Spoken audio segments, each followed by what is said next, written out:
Drama के starting में हम लोग जिजी को एक क्लब में डांस करते हुए देखते हैं, मस्त मस्त मेल मॉडल के साथ।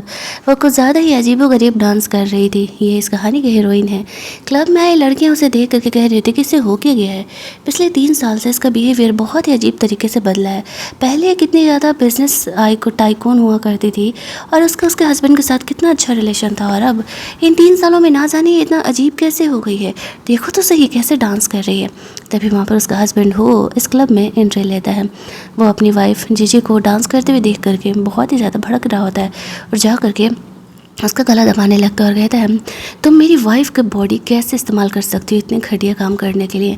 जीजी अभी मरने ही वाली थी कि वो अपने सिस्टम को कहती है कि मुझे इस बॉडी को छोड़ना है।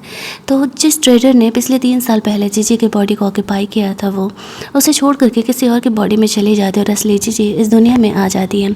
एक्चुअल में जीजी को पता था कि वो लोग नॉवेल वर्ल्ड में है, लेकिन 3 साल पहले किसी और बदमाश वुमेन ने उसकी बॉडी को ये कर लिया था। वो जैसे ही जीजी को गुस्से में मारने का कोशिश करता है, असली जीजी वापस आ जाती है। वो गुस्से में वहाँ से चले जाता है।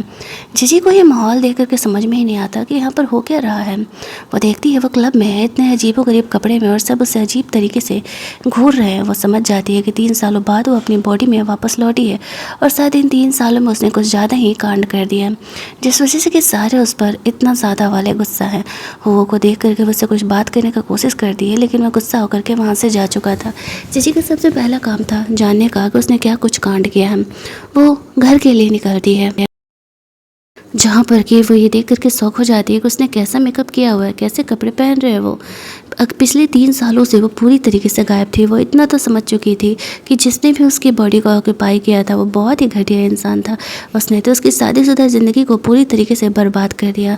बट वो सोचती है चीज़ें अब भी बदली नहीं है, शायद वो चीज़ों को कंट्रोल कर सकती है। वो इस लड़की के बारे में याद करती है। पिछले 3 सालों में हुओ ने उसे टच भी नहीं किया है, क्योंकि उसे डाउट था किसी और ने उसकी बॉडी को ऑक्यूपाई कर लिया। जिस हिसाब से जीजी बिहेव करती थी, अपने बच्चों का ख्याल नहीं रखती थी, हुओ का ख्याल नहीं रखती थी, उसका ये क्लब में जाना, वियर्ड डांस करना, ये सारी बातें उससे जीजी से बहुत ज़्यादा ही दूर करते जा रहा था। अब जीजी सोचती है कि बहुत हो गया, अब उसे चीज़ों को शुरुआत से सही करना होगा।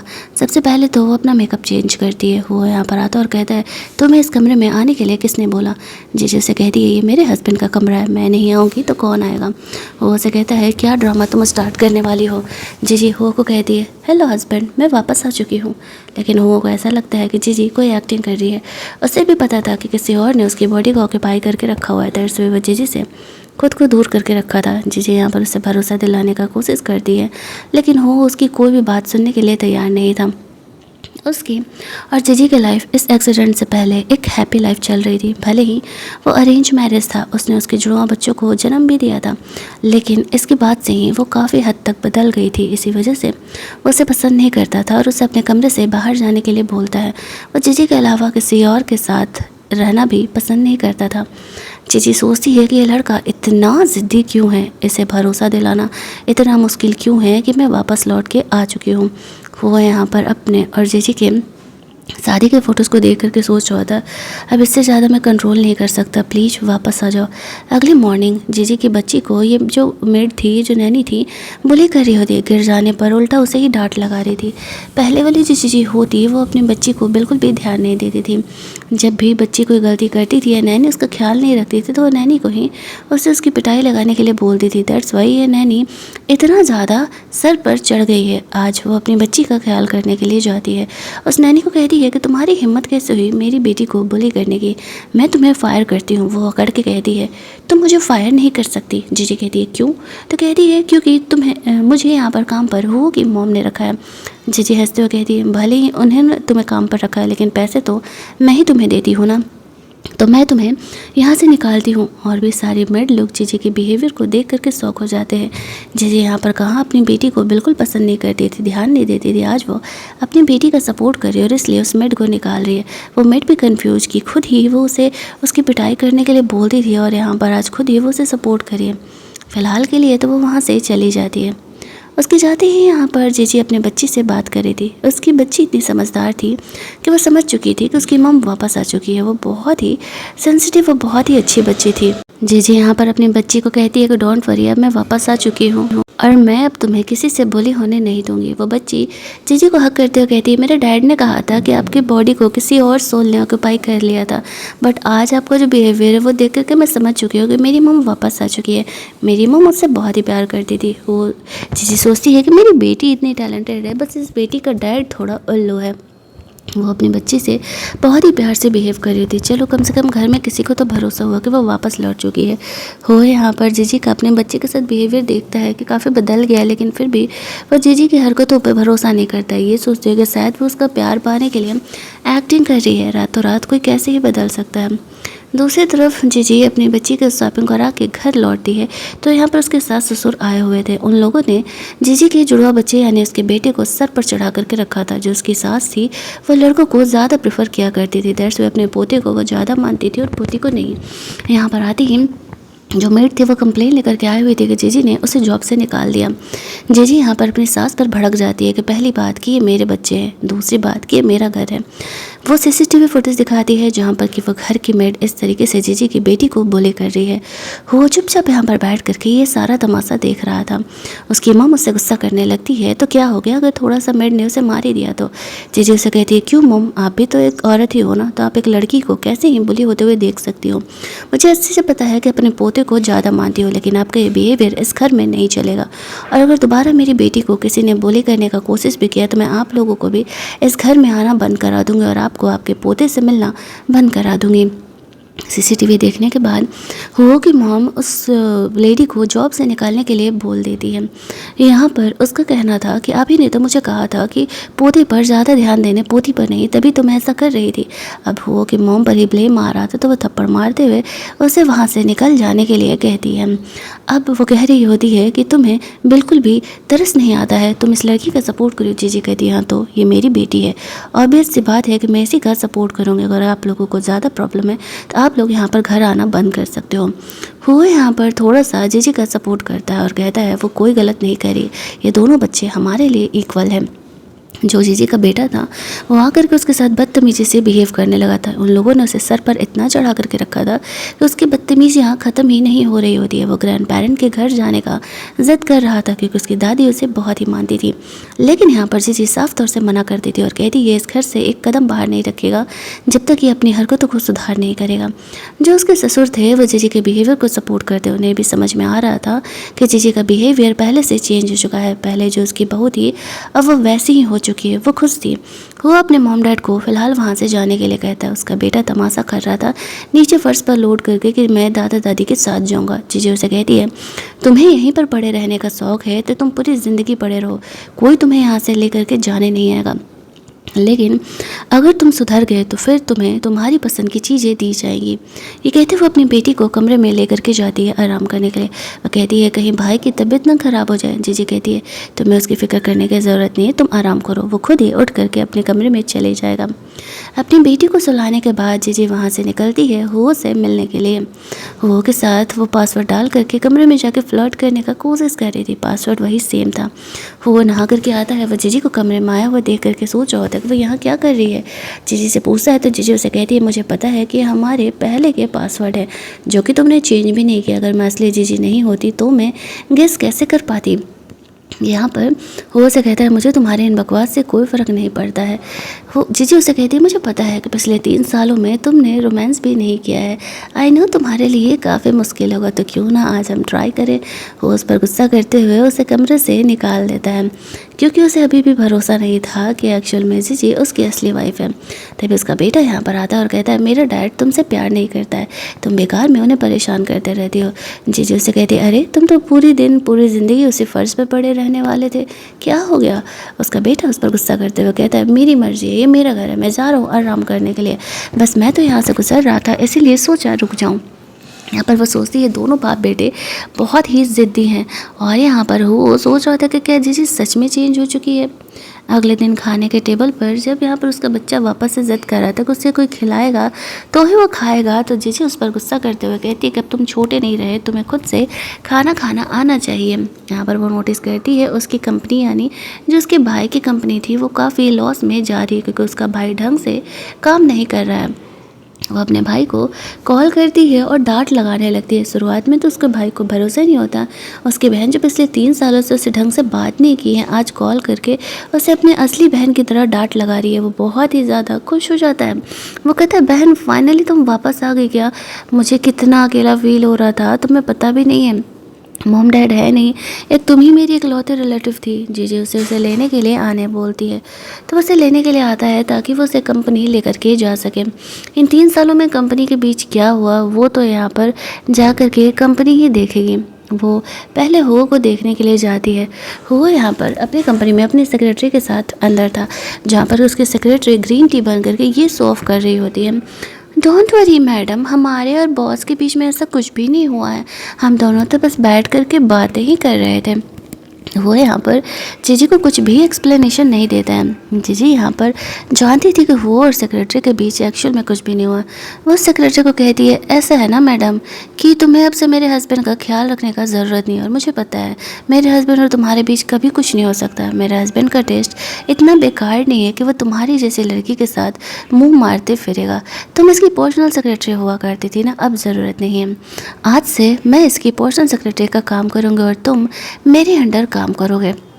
वो यहाँ पर ना तो हाँ कहता है ना ही ना कहता है, लेकिन उसकी सेक्रेटरी बहुत ही गुस्सा करने लगती है, ये कहते हुए कि तुम मुझे जॉब से नहीं निकाल सकती हो। जीजी उसे कहती है, शुक्र मनाओ कि तुम्हें मैं अपने अंडर काम करने का मौका दे रही हूँ, वरना तुम ये कंपनी छोड़ करके जा सकती हो। वो कहती है, पिछले 3 सालों से मैं हो की सेक्रेटरी बन करके काम कर रही हूँ। जीजी उसे कहती है, अब ज़रूरत नहीं है, अब मैं वापस आ चुकी हूँ।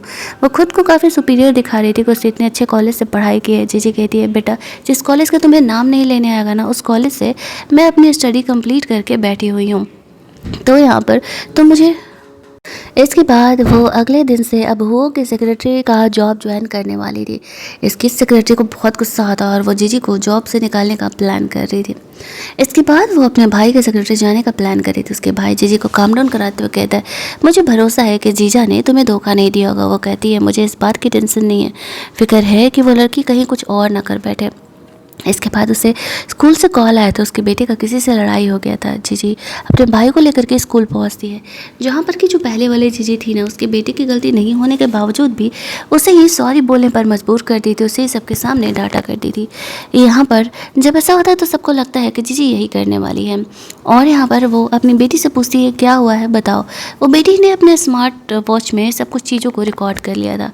वीडियो देखने के बाद उसे पता चलता है कि एक्चुअल में जो दूसरे बच्चे थे वो जीजी के बेटे को बुली कर रहे होते हैं। तो वो यहाँ पर उसका सपोर्ट करते हुए कहती है, तुम लोगों को हिम्मत कैसे हुआ मेरे बच्चे को बुली करने की। वो उन्हें पनिशमेंट देती है और इस तरीके से उसे सॉरी बोलने के लिए कहती है, और अगर उन लोगों ने इसे सॉरी नहीं बोला या फिर दोबारा बुली किया तो उन्हें स्कूल से निकाल दिया जाएगा।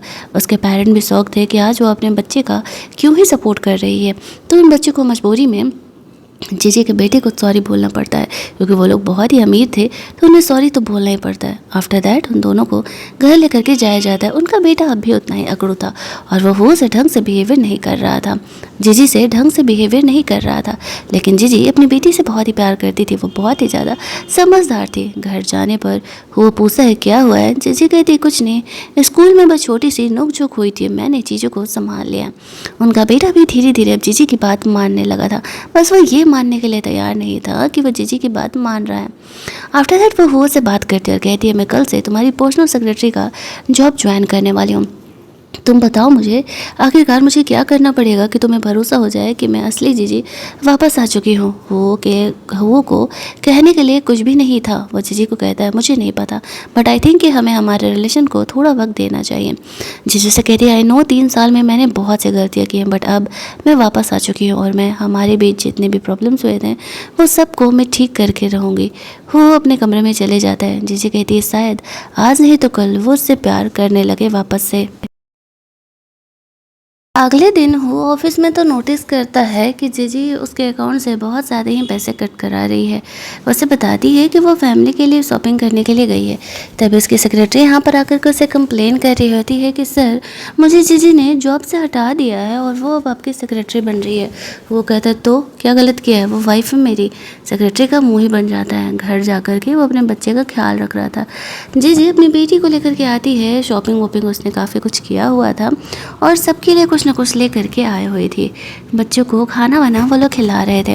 अब उनका बेटा चुपचाप बैठ करके टेबल पर सबके साथ खाना खा रहा होता है और यहाँ पर उसके कोई नखरे भी नहीं थे। उसे समझ में आ गया था कि अगर वो खाना नहीं खाएगा तो फिर कोई उसे भाव नहीं देगा। जे यहाँ पर हुओ के लिए एक टाई गिफ्ट में लेकर के आई हुई थी, जैसे कि वो पहले हुओ को गिफ्ट किया करती थी, लेकिन गलती से प्रोटेक्शन भी नीचे गिर जाता है जो कि उसने हुओ के लिए खरीदा था।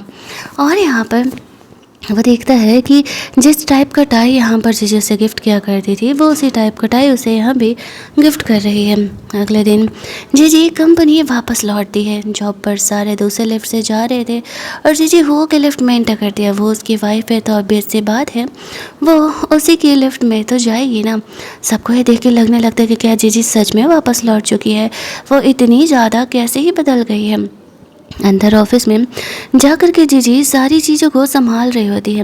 उसकी सेक्रेटरी को बहुत ही जेलस हो रहा था कि वो उसकी जगह कैसे ले सकती है, लेकिन उसकी सेक्रेटरी कितनी कुछ चीज़ें गलत कर रही है ये बात है जीजी उसे बताने लगती है। वो यहाँ पर जीजी का सपोर्ट करता और कहता है ये तुम्हारी बॉस है आज से, तो जो ये कह रही है वो तुम्हें करना पड़ेगा। जीजी कहती है पिछले 3 सालों से तो मैंने कोई गलती नहीं की और आज यहाँ पर जीजी आई नहीं कि मुझसे गलती होने लगी। जीजी कहती है तुम्हारी गलतियों को कोई देख नहीं पा रहा था, मैं यहाँ पर आई हूँ तुम्हारी ही गलती तो पकड़ने के लिए। वो जब यहाँ पर जीजी का सपोर्ट कर रहा होता है तो वो सेक्रेटरी कुछ कह नहीं पाती है, बस इतना कहती है कि ठीक है अगली बार से वो ये गलती नहीं करेगी। अब जीजी यहाँ पर पहले की तरह ही मन लगा करके काम कर रही होती है, मीटिंग वगैरह भी अटेंड कर रही थी। सारे लोग यहाँ पर जीजी को वापस लौटा हुआ देख करके काफ़ी खुश हो रहे थे। सारे उसे अप्रिशिएट कर रहे थे कि फाइनली आप वापस लौट चुकी हो और हमें बहुत ही अच्छा लग रहा है। जीजी मन लगा के काम कर रही थी, काफ़ी लेट नाइट भी काम कर रही होती है। वो ये देखता है वो अब भी ये मानने के लिए तैयार नहीं था कि एक्चुअल में जो जीजी है वो यहाँ पर सच में वापस लौट करके आ चुकी है, लेकिन फिर वो उसे इग्नोर करके भी घर नहीं जा सकता था। वो अपने सेक्रेटरी को कहता है कि तुम चलो कार में, मैं जीजी को देख करके आता हूँ। जीजी काम करते करते सो गई थी। वो प्यार से उसे देखने के लिए जाता है तो जीजी से नींद में अपने पास खींचती है और उसे किस कर लेती है। वो कहती है कि मैं भी देखती हूँ तुम मुझसे कितना दिन दूर रहने वाले हो। वो शौक के जीजी नींद में ये सब कुछ उसके साथ कर रही है। जीजी को तो पता ही नहीं चलता। जब वो जगती है कि काफ़ी लेट हो चुका है तो फिर वो उठ करके घर निकलती है। अगले दिन खाने के टेबल पे यहाँ पर वो जीजी को घूरे जा रहा था कि उसे कल रात वाला कांड याद नहीं है और जीजी को तो एक्शन में याद ही नहीं था। वो उनके साथ नॉर्मल ही बिहेव कर रही होती है। खाना वाना खाने के बाद वो जीजी को अपने साथ ऑफिस लेकर के जाता है, जहाँ पर कि उसका ऐसे थोड़ा चेंज बिहेवियर देख करके जीजी उसे पूछती भी है कि क्या हुआ है, बट वो उसे कुछ नहीं बताता है। ऑफिस में थी तो सेक्रेटरी आकर के जीजी को एक पार्टी का इनविटेशन देता है और जीजी को ऐसा लगता है कि वो उसे अपने साथ चलने के लिए बोला है, तो वो रेडी हो जाती है उस पार्टी में जाने के लिए। उसकी सेक्रेटरी यहाँ पर आती है, इन्विटेशन देख करके कह रही होती है शायद बॉस ने इन्विटेशन मेरे लिए भेजा होगा, पिछले 3 सालों से सारे पार्टी इवेंट में मैं जाया करती हूँ। जीजू से कहती है अब तुम्हें जाने की ज़रूरत नहीं है, मैं उसकी वाइफ वापस आ चुकी हूँ ना। और जीजी रेडी वेडी हो करके उस पार्टी में पहुँचती है, जहाँ पर कि हुओ को नहीं पता था कि एक्चुअल में जीजी भी आने वाली है। तो वो एज यूजुअल पहले की तरह अपने पहले वाली सेक्रेटरी के साथ वहाँ चले जाता है। जीजी यहाँ पर आती है, उसकी मॉम भी आई हुई थी। वो जीजी को देखता है तो जीजी उसके पास चली जाती है। जीजी सोच रही होती है कि अगर उसने पब्लिक में उसका सपोर्ट नहीं किया तो घर जा कर के वो उसकी अच्छी खासी क्लास लगाएगी, लेकिन ऐसा होता नहीं है। और एक्चुअल में उससे जा करके बात करने लगता है। उसकी सेक्रेटरी कहती है बॉस अब तुम मेरे साथ आए हो ना। तो वो कहता है मैं तुम्हारे साथ आया हूँ या तुम मेरे साथ आए हो ज़बरदस्ती। मैंने कहा था कि मुझे किसी कंपेनियन की ज़रूरत नहीं है, फिर भी तुम मेरे पीछे पीछे आ गए। अब यहाँ पर उसकी सेक्रेटरी का ऐसे मुँह ही बन जाता है और सारे लोग यहाँ पर देख रहे होते हैं कि वापस से जीजी और हुओ के रिलेशनशिप पहले के कंपेयर में काफ़ी सही हो गए हैं। तो वो लोग खुश हो रहे होते हैं कि चलो ये कपल वापस लौट चुके हैं और बिज़नेस में काफ़ी आगे नाम कमाएंगे। ऑक्शन यहाँ पर स्टार्ट होता है, जहाँ पर कि जीजी अपने भाई को देखती है।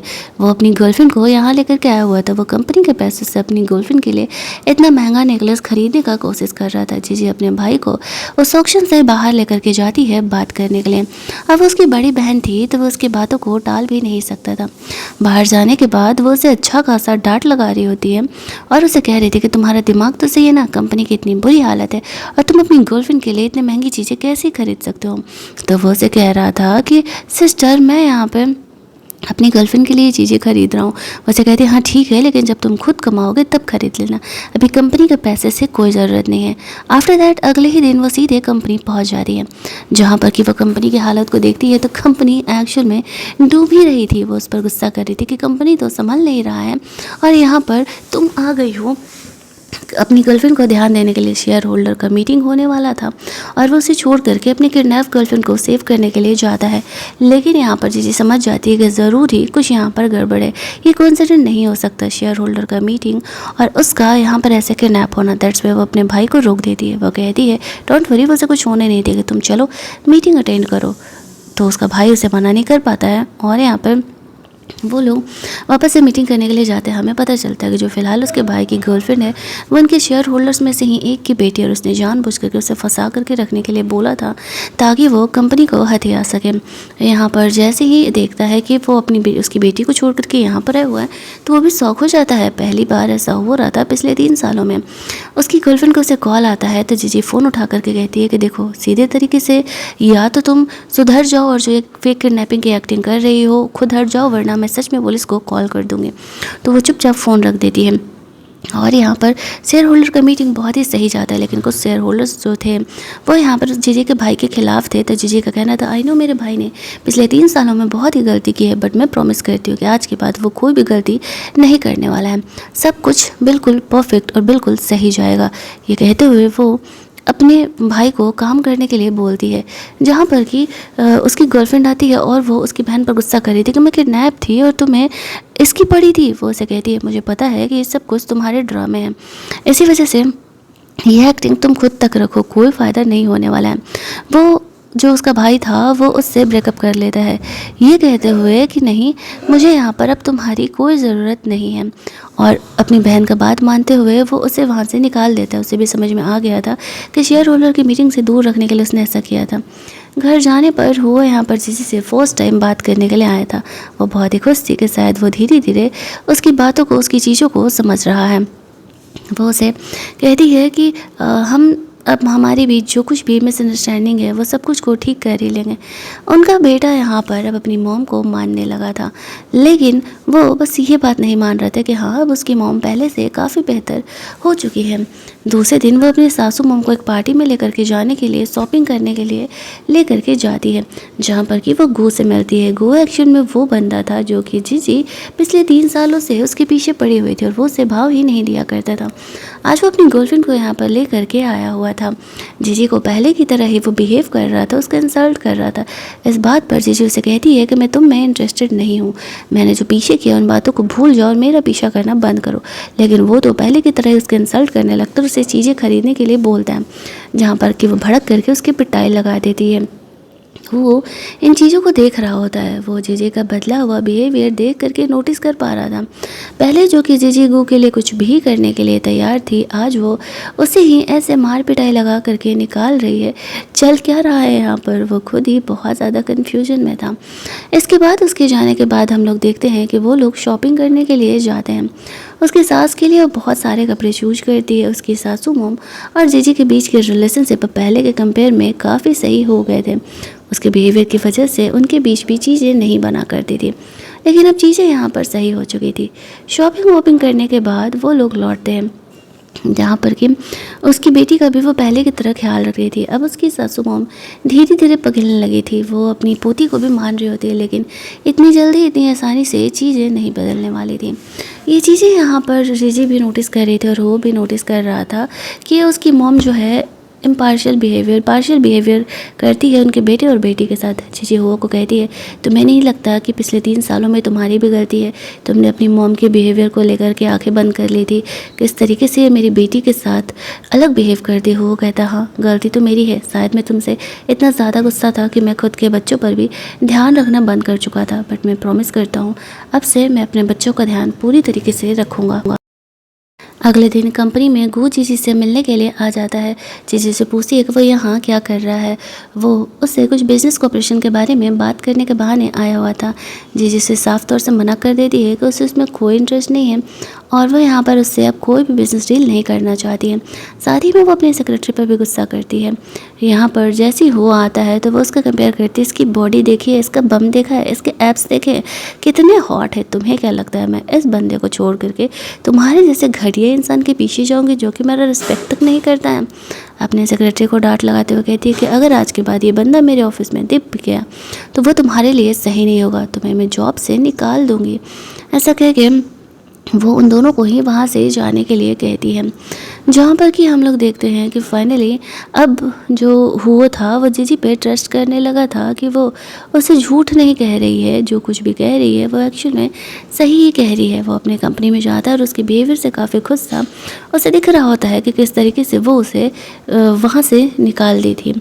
अब जो चीज़ें थी उनके बीच ठीक हो रही थी, लेकिन गू और वो के सेक्रेटरी दोनों आपस में मिल जाते हैं, साथ मिल करके काम करने के लिए कहते हैं ताकि यहाँ पे जो है वो दोनों उन दोनों को अलग कर सके। दोनों साथ में अपना काम करने के लिए अगले दिन इनके बच्चों का बर्थडे था। दोनों जुड़वा थे इसलिए बर्थडे एक ही दिन पड़ रहा था। उनके वहाँ पर दादा दादी भी आते हैं और वो लोग यहाँ पर और बीच से बात है अलग अलग गिफ्ट लेकर के आए थे। जीजी की बेटी के लिए प्रॉपर्टी के पेपर्स लेकर के आए थे और उसके बेटे के लिए उसके पसंद की चीज़ें यानी खिलौना टॉयज़ वगैरह।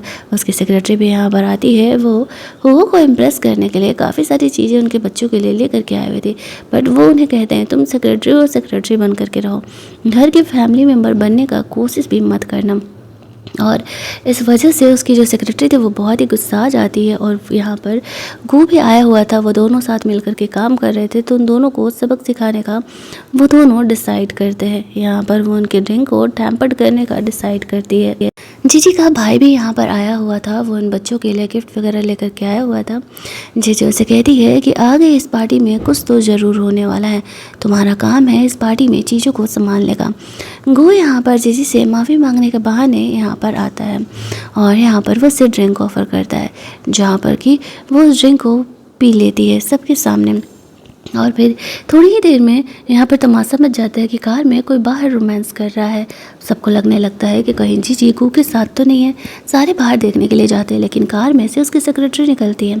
एक्चुअल में जीजी को पता चल गया था ना कि ये ड्रिंक टैम्पर्ड है, दैट्स वो गू को ऑफर करती है। देखो मुझे पता है कि ये तुम्हारा और यहाँ पर तुम्हारे सेक्रेटरी का काम है, या तो अपनी गलती मान करके मेरा काम करो या तो फिर मैं तुम दोनों को हमेशा के लिए जेल भेज दूँगी। अगर मेरा काम करोगे तो मैं यहाँ पर तुम्हें बिजनेस डील भी दिलाने वाली हूँ। तो गू यहाँ पर जीजी के साथ काम करने के लिए तैयार हो जाता है। जब यहाँ पर कार में से इस तरीके से उसकी सेक्रेटरी निकलती है तो सब उसे कहने लगते हैं इतनी भी क्या गर्मी चढ़ी थी कि उसे यहाँ पर पार्टी वाले दिन ही इसके साथ रोमांस करना ज़रूरी था। अब यहाँ पर इस तरीके से जो है चीज़ें कुछ ज़्यादा ही बिगड़ने लगती है। तो वो गुस्से में आकर के यहाँ पर किस तरीके से जीजी उसे बुली किया करती थी कंपनी में, ये वीडियो दिखा देती है। इस बात पे जीजी उसे कहती है कि 2 साल पहले का वीडियो है, 2 साल पहले का वीडियो दिखा करके तुम क्या कहना चाह रही हो कि एक्चुअल में 2 सालों से मैं तुम्हें बुली ही कर रही हूँ।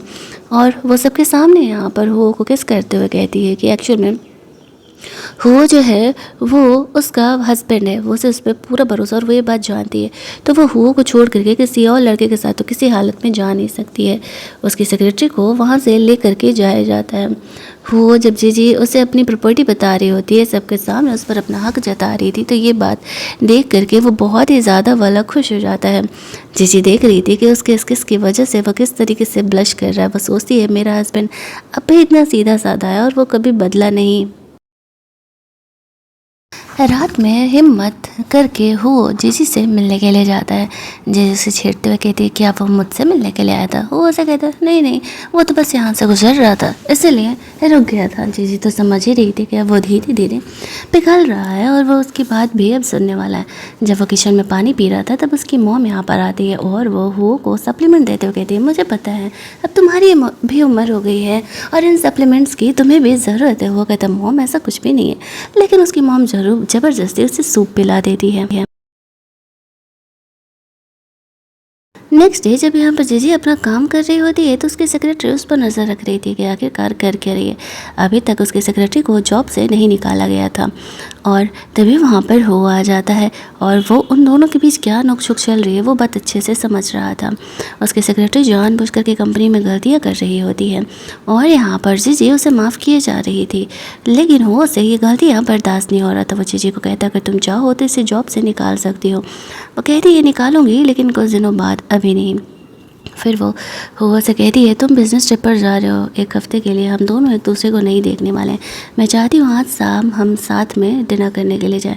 वो ने तो रोमांस एक्सपेक्ट किया था लेकिन जीजी ने डिनर करने के लिए बोला। वो जानबूझकर के हुआ को छेड़ रही थी। डिनर करने के बाद वो दोनों एज ए कपल एक दूसरे के साथ डांस कर रहे होते हैं। आफ्टर ए लॉन्ग टाइम बाद वो दोनों अपने रियल वर्ल्ड में वापस लौटे थे। दोनों के बीच यहाँ पर कुछ रोमांटिक मोमेंट क्रिएट होते हैं।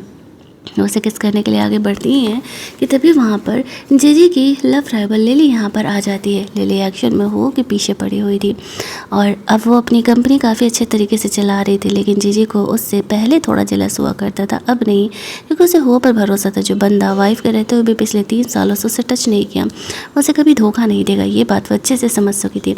अगले दिन वो लोग कंपनी के बिडिंग प्रोजेक्ट के लिए जाते हैं, जहाँ पर कि लिली भी अपना प्रोजेक्ट सबमिट करने के लिए आई हुई थी। जो उसकी सेक्रेटरी थी, ये बात जीजी को पता नहीं था कि उसने उसे धोखा दे करके लिली को उसका प्रोजेक्ट सेल कर दिया है। और यहाँ पर जैसे ही सबको अपना प्रोजेक्ट सबमिट करने की बारी आ रही है तो लिली जीजी वाला प्रोजेक्ट सबमिट कर देती है। जीजी समझ जाती है कि उसके सेक्रेटरी ने ऐसा किया है। पहले तो वो खुद को प्रूव करती है कि एक्चुअल में लिली का जो प्रोजेक्ट है वो उसका है, ना कि लिली का। इसके बाद वो उस सेक्रेटरी को जॉब से निकाल देती है। ये कहते हो कि मैंने अब तक तुम्हें बहुत सारे मौके दिए थे लेकिन तुमने उन मौक़ों को अप्रिशिएट नहीं किया और अब तुम यहाँ पर काम नहीं कर सकती हो। यहाँ पर लिली को भी इस प्रेजेंट प्रोडक्ट से निकाल दिया जाता है, ये कहते हुए कि उसने यहाँ पर फ्रॉड किया है। उसने जीजी का प्रोजेक्ट इस तरीके से ले करके अपना बताया है। जैसे ही ये सब कुछ ख़त्म होता है, जीजी को पता चलता है कि उसकी बेटी का तबीयत अचानक से ख़राब हो गया है। सब उसे हॉस्पिटल लेकर के जाते हैं, जहाँ पर के हो के मॉम डैड भी आए हुए थे। उसकी बेटी का तबीयत इसलिए ख़राब हुआ था क्योंकि वो खेलते खेलते गिर गई थी और उसके हाथ में चोट लग गया था। वहाँ पर डॉक्टर अभी कुछ दिन तक इसे ऑब्जर्वेशन में रखने वाले थे। जीजी अपनी बेटी का ख्याल कर रही थी। वो कि मम्मा से कहती है ये मेरे ध्यान नहीं देने की वजह से तुम्हारी बेटी को चोट लगा है, तो मैं यहाँ पर इसका ख्याल रखना चाहती हूँ। आई नो मैं पहले इसे 2 भाव करती थी, लेकिन अब मुझे समझ में आ गया है कि बेटे और बेटियाँ दोनों एक ही होते हैं। तो जीजी अपनी सास को एक मौका देना चाहती थी। अगले कुछ दिनों तक उसकी सासू मॉम यहाँ पर जीजी की बेटी का ख्याल रखा करती थी। तब ये देख करके जीजी समझ जाती है कि अब वो उन दोनों को एक बराबर प्यार करने लगी है।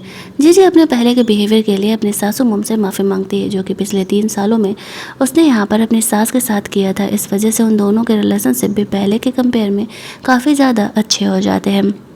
आफ्टर दैट उसकी बेटी हॉस्पिटल से जब घर आती है तो उसका भाई भी उसका काफ़ी ख्याल रख रहा था।